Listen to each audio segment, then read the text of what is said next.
लाल सागर में अमेरिका के कमर्शियल जहाजों पर लगातार हमले कर हूती विद्रोहियों ने तबाही मचाई हुई है।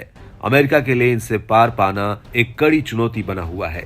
अकेले के दम पर नहीं बल्कि मिलकर ही इनका मुकाबला किया जा सकता है। इसी सोच के साथ अमेरिका ने 10 देशों के साथ एक संयुक्त गठबंधन बनाया, लेकिन इसको लेकर फिलहाल जो खबर आई है वो पहली नजर में अमेरिका को निराश और परेशान करने वाली है। ऑस्ट्रेलिया ने लाल सागर में अमेरिकी नेतृत्व वाले गठबंधन का समर्थन करने के लिए युद्धपोत भेजने से इनकार कर दिया है। इससे पहले वॉशिंगटन ने हूती के हमलों से इजरायली जहाजों को निशाना बनाए जाने से रोकने के लिए ऑस्ट्रेलिया से समुद्री टास्क फोर्स में शामिल होने का अनुरोध किया था। तब ऑस्ट्रेलिया की तरफ से इसको लेकर सकारात्मक प्रतिक्रिया आई थी। अब ऑस्ट्रेलिया का यह बयान अमेरिका के लिए एक झटके की तरह है।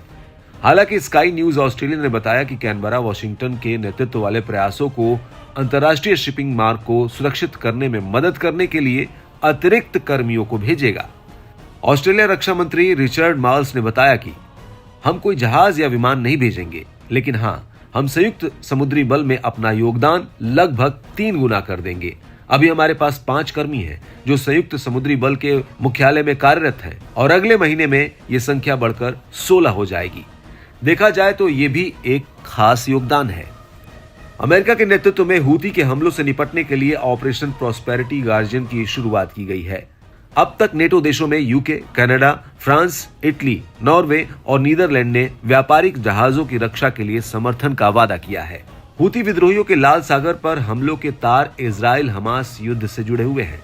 चूंकि अमेरिका इस युद्ध में इजराइल के साथ खड़ा है, तो ईरान समर्थित हूती विद्रोहियों की तरफ से ये खुले तौर पर ऐलान किया गया है कि जब तक गाजा पट्टी पर इजराइल के हमले रुकेंगे नहीं, तब तक अमेरिकी जहाजों पर हमले जारी रहेंगे। ऑस्ट्रेलिया का मदद के लिए खुलकर न आना एक सवाल तो खड़ा करता है। फिर भी देखना होगा कि इन हमलों को रोकने के लिए बना गठबंधन कितने कारगर तरीके से मिलकर काम कर पाता है। वैसे ओवरऑल देखा जाए तो इन हमलों का असर ग्लोबली भी पड़ रहा है, क्योंकि लाल सागर तेल और ईंधन शिपमेंट के लिए दुनिया के सबसे अधिक उपयोग किए जाने वाले समुद्री मार्गों में से एक है।